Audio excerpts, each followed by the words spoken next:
Paddling in and around the rocks, or what gets called rock hopping or sometimes rock gardening, is a very unique and quite challenging environment for leadership. It requires quite a specific set of leadership skills. Often when we're moving in and around behind objects, we have communication issues and we also have some line of sight problems.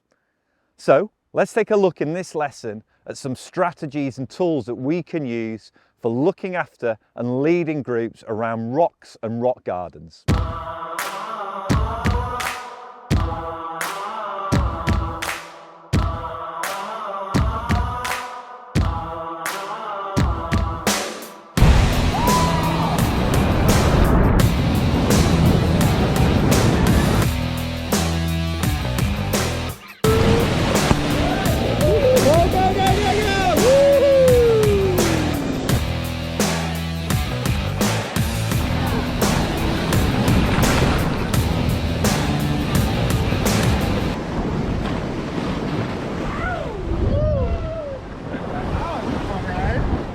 Outside!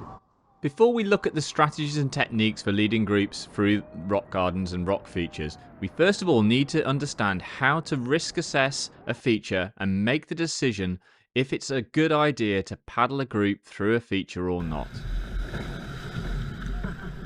So let's go through the different areas you should consider when you're making a decision and assessing a feature. This list is in no particular order, but probably what is most important is to watch a feature and watch it for a good period of time so that you can understand what's happening in that feature. Now, if you're in an area with long wave periods, you're probably going to have to watch the feature for quite a bit longer to see a set come through or some of the bigger waves come through. If you're in an area that's got a short wave period, or on a day where it has a short wave period, you could probably just quickly look at a feature and assess what's going on with just a couple of waves coming through. One of the things to look for when you're observing a feature is if there's any lateral movement of white water towards or over rocks. This is something to be aware of because if it picks up a kayaker and takes a kayaker with speed towards rocks, this is where injuries to boats and to people can happen if you're not ready for it. So looking for areas that are particularly high risk or a hazard where you've got motion of white water towards rocks is key. For example, in this location here, if you were upwave of the rocks, the white water would be taking you onto the rocks, whereas in this position, it's a safe position to be in because the white water is taking you away from the rocks. If someone capsizes whilst they're rock hopping, it's normally in a most awkward, difficult position. So have you got the skills and the ability to rescue someone if they are to capsize whilst they're going through the gap or the feature? In certain environments, you also have to consider the ability of your group to help you with a rescue. If you're not sure about your or your group's ability to perform a rescue, perhaps it's time to avoid that feature. You should also take note of what the wind or the flow is doing in the feature.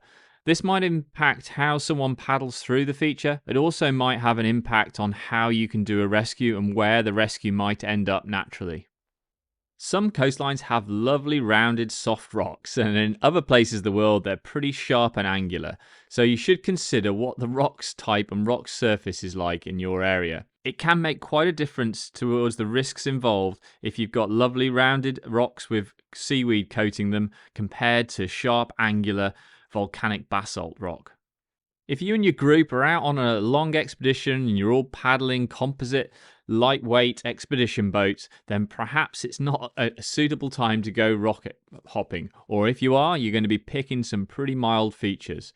However, if you're all into short plastic boats that are really maneuverable, then you'll probably have a lot more fun taking on some more challenging features. So consider what your kayak designs are within the group and also what their constructions are. Quite possibly the most key aspect to your decision-making process is what is the ability of your group. Are they able to keep the boat paddling in the right direction? If they take a capsize, are they able to roll back up, or are they likely to swim?